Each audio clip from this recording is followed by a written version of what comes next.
What thing is dangerously close to collapse that you know about? The Ogallala Aquifer. You know how Kansas and Nebraska are known for essentially being endless fields of wheat and corn? Well, they do that by drilling wells to one of the world's largest aquifers deep under the Midwest. There isn't enough consistent rainfall in those areas for all those crops, so well water makes up the difference. But we're draining it, and it can't be replenished. Once it's drained, it's Dust Bowl 2.0 and no more large-scale farming in the Midwest. I don't know, but every time I go to a drugstore, it feels like we lost a war. The Rio Grande levees in El Paso's Upper Valley are old and need repair and will fail in a major flood. The low-lying suburbs in the Upper Valley were recently deemed to be in a FEMA floodplain. There's a waste product of burning coal called fly ash. We use it in concrete. It makes the concrete better and cheaper. Nobody is building new coal power plants, and old ones are shutting down. It's getting harder and harder to source the ash. If we have to source it from far away, like China, the transportation costs erase the cost saving. We can get the same concrete with just cement and added chemicals, but it's more expensive.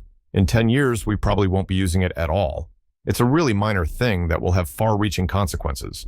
Architects and engineers will probably look at ways to reduce concrete in their buildings as the costs increase. It's not likely to impact residential, but big downtown architecture is sure to be affected. Honestly, the education system feels like it's barely holding on. The Florida citrus industry, specifically oranges. There's a fungus that is spreading and infecting groves across the state. Unfortunately, we have no way to kill the fungus. The only solution is to cut down all citrus trees within a certain radius of an infected tree. Many farmers are choosing to sell their farm rather than try to start all over. Former Florida citrus farmer here. The disease is called citrus greening, spread by the Asian citrus psyllid feeding on the tree. It takes roughly 2 years for an infected tree to show symptoms. By that time, it's already too late. The disease slowly chokes off the tree from taking in nutrients, crippling it, causing heavy fruit drop and smaller fruit size, eventually killing the tree. The disease has no cure and has already wiped out over 90% of the industry in Florida. The true American middle class. You are either upper middle class or working poor. The middle class has eroded steadily for at least 30 years. The Garisenda, one of 2 remaining 12th century towers in Bologna, Italy. I saw them in April. It looks pretty ridiculous, to be honest. They have the area blocked off by some shipping containers because that tower's probably going to fall any day. It looks like there are some half-hearted restoration attempts happening, but no idea what their plan is. Without human intervention, your local energy grid is only about 6 to 24 hours away from complete collapse, depending on how greedy the utility company is in terms of automatic backups. The electricity grid will likely fail first and within hours.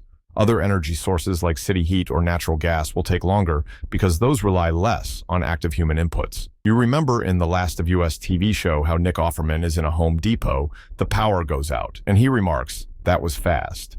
That bit was much more accurate than anyone not involved in utilities would ever care to know about. The young childcare industry. Increased regulation to make facilities safer, a very good thing, had the unintended consequence of increasing costs for owners. You now need more teachers who have training and certification, not to mention the patience and stamina to work with young kids all day. The pay is comparable to fast food without the benefits.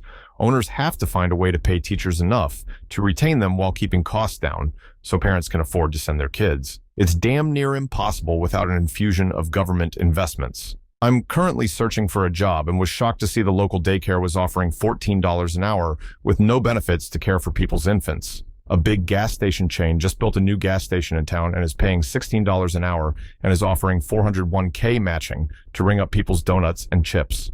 A month ago, I was at my grandparents' house. For an inheritance issue, they called an architect. The first thing he told them is that they can no longer live in the house because it is at risk of collapse. That night, nobody slept. The Colorado River as the main water supply for 3 states with major cities.